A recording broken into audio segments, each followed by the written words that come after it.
नमस्कार, आप देख रहे हैं बात छत्तीसगढ़ की। मैं हूं आपके साथ बुशरा और आज बात कर रहे हैं टिकट पर घमासान। जी हां, छत्तीसगढ़ में विधानसभा चुनाव से पहले मुख्यमंत्री और पूर्व मुख्यमंत्री के बीच में राजनीतिक घमासान थमने का नाम नहीं ले रहा है। सीएम भूपेश बघेल ने बीजेपी प्रत्याशियों की सूची को लेकर तंज कसा है कि पूरी सूची रमन सिंह के हिसाब से जारी की जा रही है। उनके रिश्तेदारों को टिकट दिए जा रहे हैं। वहीं पूर्व सीएम डॉक्टर रमन सिंह का कहना है कि मुख्यमंत्री जी को रमन का फोबिया हो गया है। पहले ये रिपोर्ट देखिए, फिर करेंगे चर्चा की शुरुआत। भारतीय जनता पार्टी ने अब तक 3 बार सूची जारी कर चुकी है। इसमें 90 में से 86 उम्मीदवारों के नामों की घोषणा हो गई है। वहीं अब महज 4 सीटों पर प्रत्याशियों की घोषणा बाकी है। वहीं कांग्रेस ने अभी महज 30 नामों की पहली सूची ही जारी की है। दूसरी सूची जल्द जारी होने के बाद कही जा रही है। बीजेपी की पहली सूची में 21 प्रत्याशी, फिर से दूसरी सूची में 64 प्रत्याशियों के नाम जारी किए हैं। वहीं आज सिंगल नाम की एक और सूची जारी की गई है। इसमें बेलतरा विधानसभा सीट से भावना बोहरा को टिकट दिया गया है। भावना को रमन सिंह का रिश्तेदार बताया जा रहा है। बीजेपी प्रत्याशियों को लेकर सीएम भूपेश बघेल ने पूर्व सीएम रमन सिंह पर तंज कसा है। सीएम भूपेश बघेल ने कहा कि यहाँ बीजेपी नहीं लड़ रही, रमन सिंह लड़ रही है। रमन सिंह का चलना मतलब पीछे अमन सिंह है। अमन सिंह मोदी के साथ, मोदी अडानी के साथ है। छत्तीसगढ़ के खदानों को भी अडानी ने गिन गिन कर निकाला है। तो मामा भांजा और भांजी, मैं पहले ही कह रहा हूँ कि यहाँ भारतीय जनता पार्टी नहीं लड़ रही है, यहाँ तो रमन सिंह लड़ रहे हैं और रमन सिंह की चली है। और रमन सिंह चलना मतलब पीछे में अमन सिंह है। और रमन सिंह किसके साथ है? मोदी के साथ है। मोदी बोलता अडानी के साथ है। तो अडानी के गिद्ध निगाह छत्तीसगढ़ के खदानों की, और ये रमन सिंह जी तो लुटा रहे थे अडानी के सारे खदान। और पूरे कुनबे के साथ डूबेगा, अकेले थोड़ी डूबेगा, पूरे कुनबे के साथ डूबना है। बीजेपी के राष्ट्रीय उपाध्यक्ष पूर्व मुख्यमंत्री डॉक्टर रमन सिंह ने कहा कि भूपेश बघेल को रमन सिंह के अलावा कुछ नजर नहीं आता। मुख्यमंत्री जी को रमन का फोबिया हो गया है। हमारी भूमिका पार्टी में सिर्फ सलाह देने की है। अच्छे लोगों को टिकट मिले यही प्रयास करते हैं। टिकट को लेकर केंद्रीय चुनाव समिति निर्णय लेती है। मुख्यमंत्री को ये नहीं मालूम कि चुनाव समिति कैसे निर्णय लेती है। केंद्र सरकार में बैठे हुए चुनाव समिति निर्णय करती है। भूपेश को ये नहीं मालूम है चुनाव समिति कैसे निर्णय लेती है। बहरहाल दोनों तरफ से आरोप प्रत्यारोप और पलटवार का दौर जारी है। मुख्यमंत्री और पूर्व मुख्यमंत्री दोनों दिग्गजों की रस्साकशी के बीच में जनता के लिए कितना सोचा गया और कितना किया गया, ये तो विधानसभा चुनाव में जनता बताएगी। स्वराज एक्सप्रेस के लिए रायपुर से दिलीप साहू की रिपोर्ट। तो खास पैनल हमारे साथ जुड़ गया है। वंदना राजपूत जो कि कांग्रेस से प्रवक्ता है, वो हमारे साथ जुड़ गई है। बहुत स्वागत है आपका वंदना जी। सुनील चौधरी जी बीजेपी से नेता हमारे साथ जुड़ गए हैं, आपका भी बहुत स्वागत है। वरिष्ठ पत्रकार बाबूलाल शर्मा जी भी हमारे साथ जुड़े हैं, बहुत बहुत स्वागत आपका। तो सबसे पहले बात की शुरुआत करेंगे बीजेपी से, क्योंकि सबसे पहले बीजेपी ने सूची जारी की है सिंगल नाम को लेकर। भावना जी को मैदान में उतारा है, भावना बोहरा जी को। लेकिन इस पर सवाल है, इस पर टिकट पर घमासान इसलिए भी हो रहा है क्योंकि परिवारवाद की अक्सर आवाज बीजेपी की तरफ से उठती आ रही है। कहा यह जा रहा है कि भावना रमन सिंह की रिश्तेदार हैं। सवाल की शुरुआत आपसे सुनील जी। जी, जोहार छत्तीसगढ़। देखिए, भारतीय जनता पार्टी में जितने भी टिकट अभी घोषित हुई है वो सभी भारतीय जनता पार्टी के उन कार्यकर्ताओं को टिकट दी गई है जो वर्षों से कार्य करते आए हैं, पार्टी के लिए संघर्ष करते आए हैं। और अभी भावना बोहरा जी का नाम चल रहा था कि भाई वो डॉक्टर साहब की रिश्तेदार हैं। ठीक है, किसी की रिश्तेदार होंगी, उसमें कोई तकलीफ नहीं है, लेकिन वो जिला पंचायत की सदस्य भी हैं। वो लगातार भारतीय जनता पार्टी में आप देखेंगे कि सड़क से लेकर के लगातार संघर्ष करती आ रही हैं। वो लगातार काम करती हैं उस क्षेत्र में, पंडरिया क्षेत्र में एम्बुलेंस की सेवा की बात हो, चाहे उनकी सक्रियता हो, मुद्दों को लेकर के संघर्ष करने की बात हो, लगातार वो काम करती आ रही हैं। और यदि एक भारतीय जनता पार्टी ने महिला प्रत्याशी को उतारा है तो कांग्रेस के पेट में दर्द क्यों हो रहा है? देखिए, भारतीय जनता पार्टी ने 15 महिला प्रत्याशियों को टिकट दिया है और लगातार हम जो है महिलाओं के विषय में मजबूती से बात उठाते आए हैं। सुनील जी, लेकिन कांग्रेस परिवारवाद की बात करती है जो खुद नेहरू गांधी परिवार से उबर नहीं पाती है। जी, महिला प्रत्याशियों को लेकर के आप आंकड़ा पेश कर रहे थे तो उस पर मैं कह रही हूं 11 प्रत्याशी कुल अब तक।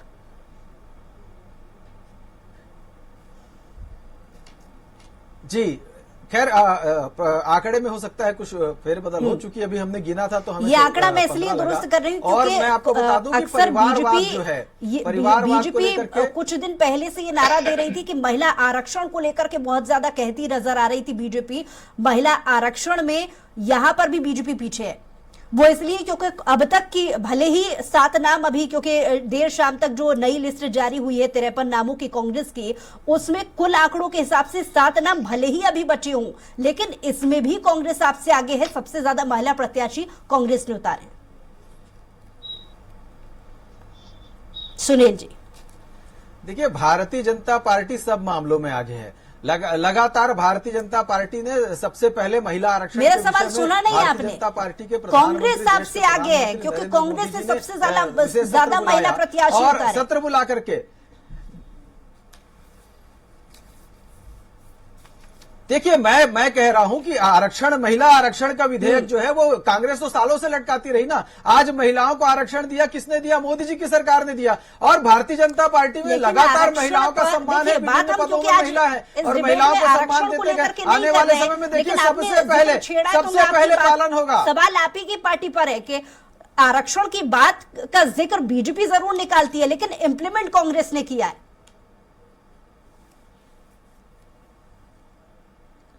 देखिए, इंप्लीमेंट भारतीय जनता पार्टी करेगी, निश्चित रूप से करेगी। जब यह कानून लागू होगा तो भारतीय जनता पार्टी सबसे पहले देखिएगा कि इंप्लीमेंट करने वाली पार्टी होगी। और हमने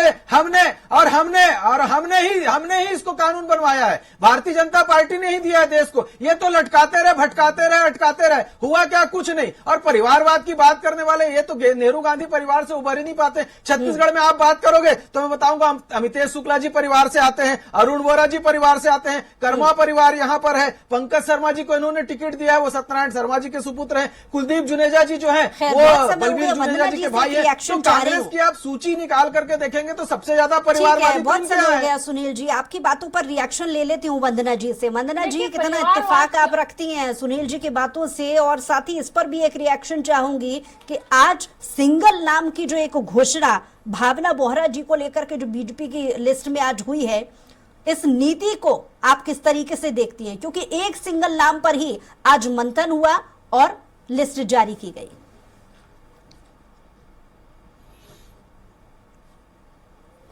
देखिए, अगर भारतीय जनता पार्टी की बात करते हैं तो 5 नामों का घोषणा करना बाकी था, जिसमें से एक नाम आज घोषणा किए हैं। मेरे को ये समझ नहीं आ रहा, जब भारतीय जनता पार्टी के बाद कोई चुनौती नहीं है तो उन लोगों को तुरंत ये लिस्ट जारी करने में टाइम क्यों लग रहा है भाई? लेकिन कांग्रेस पार्टी ने जो 5 साल के ऐतिहासिक काम किए हैं, कांग्रेस सरकार ने जो काम किए हैं, उनके सामने में लोगों के पसीने छूट रहे हैं।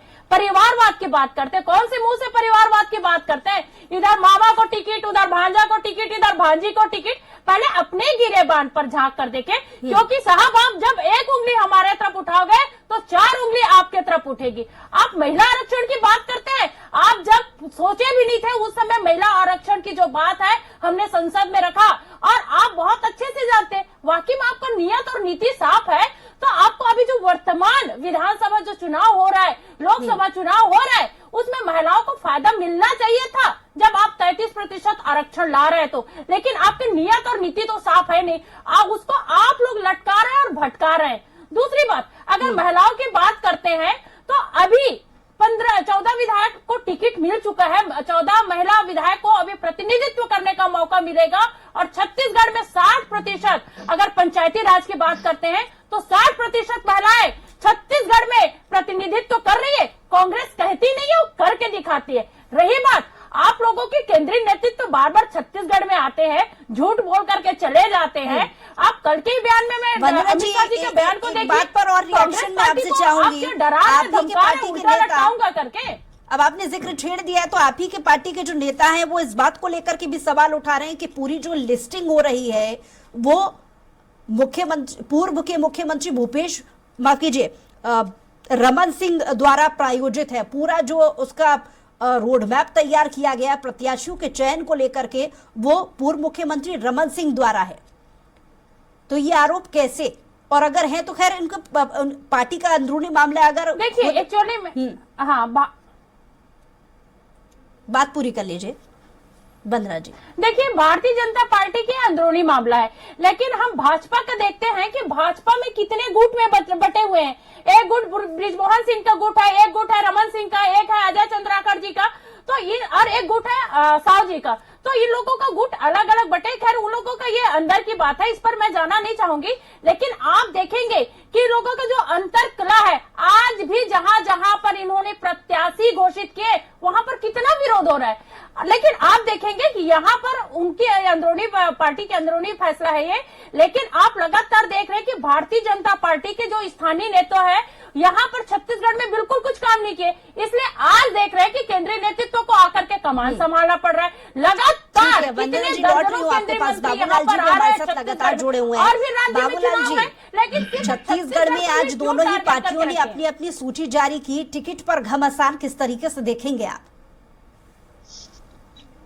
देखिए, जो लोगों का अनुमान था लगभग वही टिकटें जो है कांग्रेस की तरफ से आई। ठीक है, बहुत कम विधायकों की टिकट कटी, पहले लिस्ट में कटी थी, इसमें बहुत ज्यादा ऐसा कुछ दिखाई नहीं देता। लगभग सभी विधायकों को टिकट मिल गई है। और कहीं न कहीं सर्वे में ये नाम आए हैं कि ये सब लोग जीतने वाले प्रत्याशी हैं। ठीक है, एक चीज तो ये है। दूसरी चीज, ये आरोप प्रत्यारोप की बात को छोड़ दीजिए। रमन सिंह के हिसाब से सूची नहीं बनेगी तो किसके हिसाब से बनेगी? अरुण साव और रमन सिंह दो ऐसे फिगर हैं जिनको इस बात की जानकारी है। अरुण साव जो है वो टिकट देने वाले, रमन सिंह टिकट सुझाने वाले। रमन सिंह को सारी जानकारियां पूरे छत्तीसगढ़ भर की है और एकमात्र चेहरा है वो आज भारतीय जनता पार्टी के। आपको भी इसको मानना पड़ेगा कि रमन सिंह के कहने से टिकट नहीं मिलेगी तो किसके कहने से टिकट मिलेगी? 90 में 86 घोषित हो गए बीजेपी के, 4 टिकटें फंसी हुई है। 4 टिकटों का भी मैं समझता हूँ 2-4 दिन में इसका भी फैसला हो जाएगा।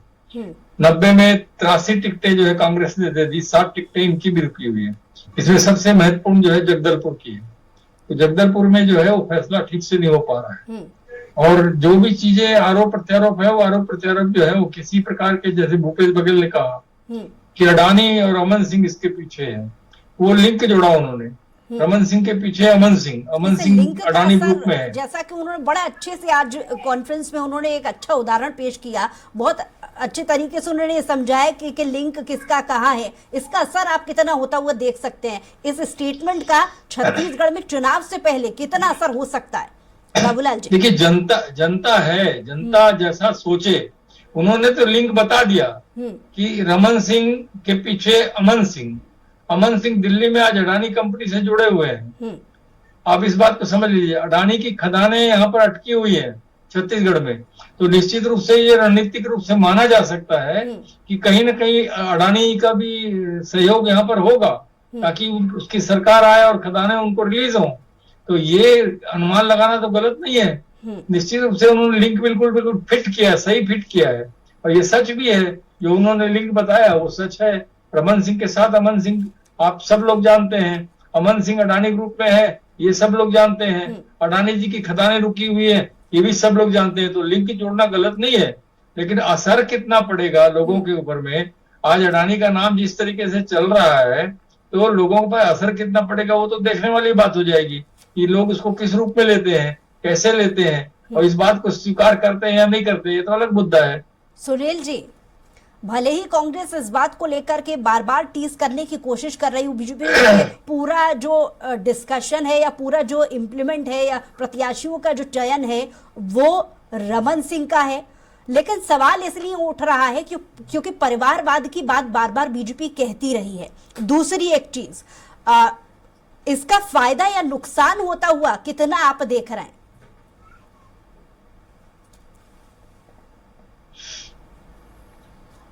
देखिए, भारतीय जनता पार्टी के कार्यकर्ताओं को टिकट मिली है, इसमें किसी प्रकार का परिवारवाद नहीं है। जो संघर्ष करके आया है उसको टिकट मिली है। निश्चित रूप से भारतीय जनता पार्टी की सरकार बनने वाली है। इनका जो कुशासन है, इनका जो भ्रष्टाचार है, जिस प्रकार से मुख्यमंत्री जी लिंक जोड़ते हैं, तो सबसे पहले लिंक तो उनका जुड़ता है। किसके साथ जुड़ता है? महादेव सट्टा जो खिला रहे थे, वो उसका लिंक किससे जुड़ा? कोयले में जो 25 रुपए प्रति टन ले रहे थे, उसका लिंक किससे जुड़ा? रेत माफियाओं का लिंक किससे जुड़ता है? तो भ्रष्टाचारियों के लगातार जमीन के दलालों का लिंक किधर जाकर के जुड़ जाता है? पीएससी के दलालों का लिंक किधर जाकर के जुड़ जाता है? आप देखेंगे जमीन माफियाओं का लिंक किससे जाकर के जुड़ जाता है? लगातार धर्मांतरण हो रहा है, उसका लिंक किसके साथ जाकर के जुड़ जाता है? यहां पर देखेंगे अपराध के ग्राफ बढ़ते जा रहे हैं, बलात्कारी जो है वो खुलेआम यहां पर घटनाओं को अंजाम दे रहे हैं, तो उसका लिंक किसके साथ जुड़ जा रहा है? यहां नग्न प्रदर्शन हो रहा है, युवा दौड़ रहे हैं, उसका लिंक किसके साथ जुड़ रहा है? तो पूरे छत्तीसगढ़ की जनता को पता है कि ये लिंक कहां जाकर के जुड़ता है। तो ये लिंक जोड़ने का काम ना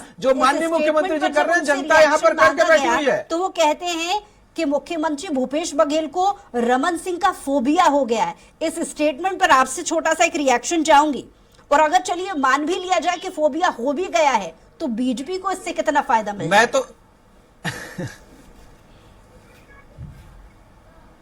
देखिए, पूरी कांग्रेस पार्टी को डॉक्टर रमन सिंह का फोबिया तो हो ही गया है। उनको देखते साथ पूरी कांग्रेस पार्टी को बुखार चढ़ जाता है, हाथ पैर इनके फूलने लगते हैं, क्योंकि पता है ये वही डॉक्टर रमन सिंह है जो 15 साल धूल चटा करके रखे हुए थे। छत्तीसगढ़ में कांग्रेस को उठने नहीं दे रहे थे, उनकी कमर तोड़ करके रखे हुए थे। कांग्रेस पार्टी छटपटा रही थी और इसीलिए रमन सिंह जी जैसे सामने आते हैं, कांग्रेस पार्टी जो है चित हो जाती है चारों खाने। तो लगातार आक्रमण करना, उनकी छवि को खराब करने की कोशिश करना। लेकिन छत्तीसगढ़ की जनता जो है वो भारतीय जनता पार्टी को और डॉक्टर रमन सिंह जी को अच्छी तरीके से जानती है। उनको याद है 15 साल का सुशासन, उनको याद है कि जिस प्रकार से 15 साल छत्तीसगढ़ विकास की गाथा गढ़ा है। ये एक काम नहीं बता सकते अपने 5 साल में जो इन्होंने किया। ये तो गाय गौठान के नाम पर भ्रष्टाचार करने वाले लोग हैं, ये क्या काम बताएंगे?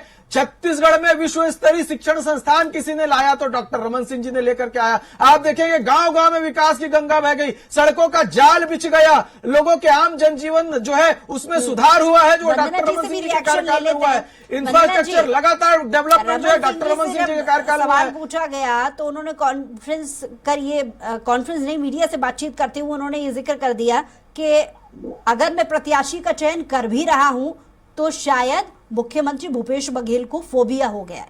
अगर फोबिया हो भी गया, चलिए ये मान भी लिया जाए, तो नुकसान कितना या फायदा कितना है? क्योंकि जैसा कि अभी जिक्र कर रहे थे सुनील जी कि विकास का मॉडल छत्तीसगढ़ को माना जाता है। कांग्रेस अपने आप में कॉन्फिडेंस में है कि छत्तीसगढ़ में अच्छा प्रदर्शन कर रही है, तो फिर डर किस बात का?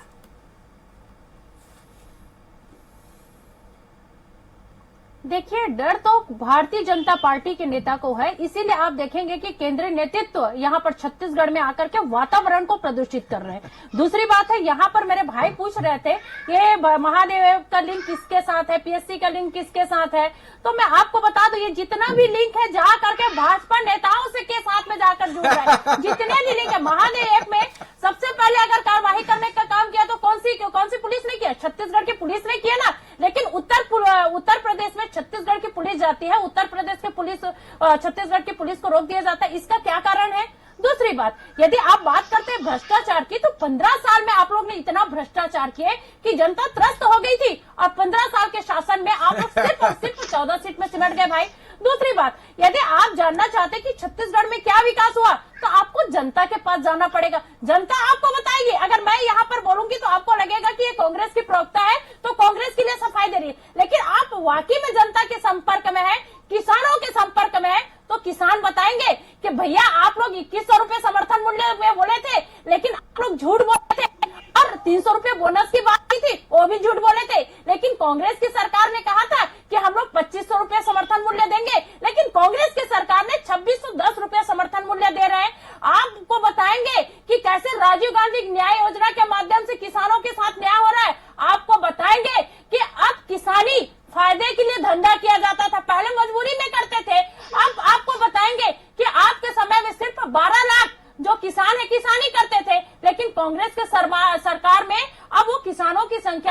24 लाख पड़ गई है। आपको बताएंगे किसान कि आपके समय में किसानों का भी शोषण करते थे और आप किसान के नाम पे कितना धान घोटाला, चावल घोटाला, नान घोटाला, जूता चप्पल में घोटाला, लैपटॉप में घोटाला, और यहाँ तक के आप देखेंगे कि गरीबों के अधिकार में जो होता है चावल घोटाला में सबसे ज्यादा किए हैं। और आज तक सीएम मैडम कौन है ये लोग बता नहीं पा रहे हैं, और इन लोगों की कोई जांच नहीं करते क्योंकि ईडी है जो इन लोगों के जेब में है और ये लोग ईडी को जैसे चाहते हैं वैसे काम करवाते हैं। दूसरी बात आप देखेंगे कि छत्तीसगढ़ में लगातार हमारा छत्तीसगढ़ शांत प्रदेश है, लेकिन केंद्रीय नेतृत्व तो आकर के छत्तीसगढ़ के वातावरण को प्रदूषित कर रहे हैं और वो चाहते हैं कि मणिपुर की तरह आज छत्तीसगढ़ भी चले। मणिपुर में क्या स्थिति हो रहा है? क्या अमित शाह जी एक बार गए? क्या नहीं गए? जबकि हमारे देश के गृह मंत्री है, उनका उत्तरदायित्व तो क्या होता है? उस दिन भाषण देते हैं उल्टा लटकाऊंगा। अरे किसको आप डरा रहे हो, धमका रहे हो? हम जब अंग्रेजों से नहीं डरे तो आप लोग कौन सी खेत की बुढ़ी हो? घट के बात मत कीजिए वंदना जी। आज बात कर रहे हैं कि टिकटों को लेकर जो बीजेपी में असमंजस की स्थिति है और लगातार आपकी पार्टी के नेताओं की तरफ से ये कहा जा रहा है कि एंटी इनकम्बेंसी बीजेपी में हावी हो रही है। यही वजह है कि बड़े फूक फूक का कदम जो है बीजेपी रख रही है और प्रत्याशी बड़े हौले हौले से उनके नाम उजागर कर रही है। सुनील जी अगर सुनील जी सवाल मैं कांग्रेस की प्रवक्ता हमारी बहन जी हैं, उनको मैं बताना चाहता हूं कि भारतीय जनता पार्टी के जो प्रत्याशी आए हैं उनका सामना करने के लिए तैयार रहिए। आपकी स्थिति छत्तीसगढ़ में बहुत गंभीर है और आप कहते हैं कि केंद्रीय नेतृत्व आ रहा है, तो केंद्रीय नेतृत्व तो हमारे पास है, तो आ रहा है। आपके पास 3 के अलावा है कोई नहीं।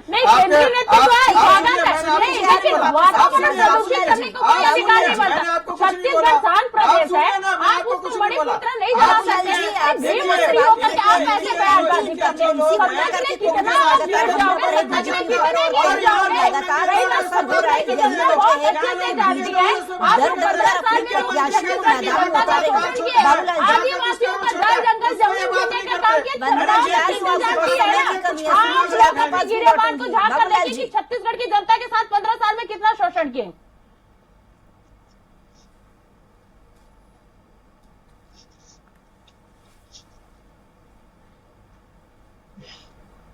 बाबूलाल जी आपको आवाज मिल रही है? हाँ मिल रही है जी।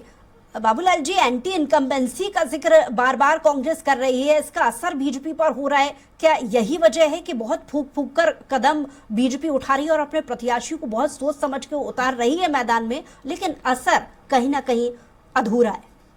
क्या कहेंगे? देखिए, कांग्रेस के सरकार के खिलाफ एंटी इनकम्बेंसी बहुत ज्यादा नहीं दिख रही है। कुछ हो सकती है, कुछ विधायकों से नाराजगी हो सकती है, कुछ लोगों से नाराजगी हो सकती है, कुछ नेताओं की बातों पे नाराजगी हो सकती है, कुछ घोषणा पत्र में कमियों की वजह से नाराजगी हो सकती है, लेकिन जो मूल भावना है घोषणा पत्र की वो पूरी होने से लोग प्रभावित हैं। धान की खरीदी जो 2500 रुपए में की गई, जिन तरीकों से की गई, उससे भी लोग प्रभावित हैं। आप किसी भी किसान से पूछिए, या जो ऐसा किसान जो उन्नत किसान है, जो शहरों में रहते हैं, उनसे पूछिए, उनका कहना है कि हमको अच्छा पैसा मिल रहा है। तो उसका प्रभाव तो गांव-गांव में दिख रहा है। तो गांव के वोट के मामले में जो है वो कांग्रेस कहीं न कहीं अच्छी स्थिति में दिख रही है। शहर में थोड़ा बहुत एंटी इनकम्बेंसी मिल सकती है, देखने में आ सकती है। उसका असर कितना पड़ेगा वो समय बताएगा। अभी जो टिकट का आवंटन हुआ है, उस टिकट आवंटन में आप बड़े ध्यान से देखेंगे तो 10% महिलाओं को कांग्रेस ने टिकट दिया है, जो बहुत अच्छी संख्या मानी जानी चाहिए। और टिकट में जो है किसी एक की नहीं चली है, सबकी चली है। टीएस बाबा की भी चली है। जतिन जायसवाल को जगदलपुर में टिकट मिलना इस बात का संकेत है, और बृहस्पति सिंह की टिकट कटना भी इसका संकेत है कि टीएस बाबा की भी सुनी गई। तो जहां तक मुझे लगता है सब जानते हैं बृहस्पति सिंह के साथ टीएस बाबा का क्या हुआ था, इसलिए जो है उसकी टिकट कटी। महिलाओं को भरपूर टिकट दी गई, खेल साय सिंह को टिकट मिली। तो ये सारी चीजें दिखता है कि बड़ा संतुलन इनकी सूची में, कांग्रेस की सूची में दिखता है। और उतना ही नए चेहरे के रूप में भारतीय जनता पार्टी बहुत आगे गई है। 42 से 44 सीट जो है उन्होंने नए युवा चेहरों को दी है, जिनमें कई लोगों के तो नाम भी लोग नहीं जानते थे, कई लोगों के चेहरे तो आज भी नहीं पहचानेंगे। तो उस स्थिति में जो है नए चेहरों के मामले में भारतीय जनता पार्टी बहुत आगे है, महिलाओं के मामले में। और एक अच्छी टीम, संतुलित टीम देने के लिए, सारे चीजों का संतुलन बनाने के लिए और सारे नेताओं का संतुलन बनाने के हिसाब से कांग्रेस की सूची भी बहुत बढ़िया है। जी सुनील जी, लास्ट रिएक्शन, क्योंकि वंदना जी लगातार इस बात को लेकर के सवाल उठा रही है और प्रमुखता से अगर हम टिकटों के वितरण को लेकर के बात कर रहे हैं, दो प्रमुख सवाल जो कांग्रेस लगातार उठा रही है। पहला, परिवारवाद को लेकर के, जब बीजेपी हमेशा हर प्लेटफॉर्म पर मुखर होकर बोलती रही है, तो क्यों रमन सिंह के रिश्तेदारों को एक बार फिर से टिकट दिया जा रहा है। दूसरा, महिला आरक्षण की बात अगर बीजेपी करती रही है तो क्यों सबसे ज्यादा परसेंटेज महिला प्रत्याशियों को मैदान में उतारने को लेकर डिसीजन बीजेपी नहीं ले रही।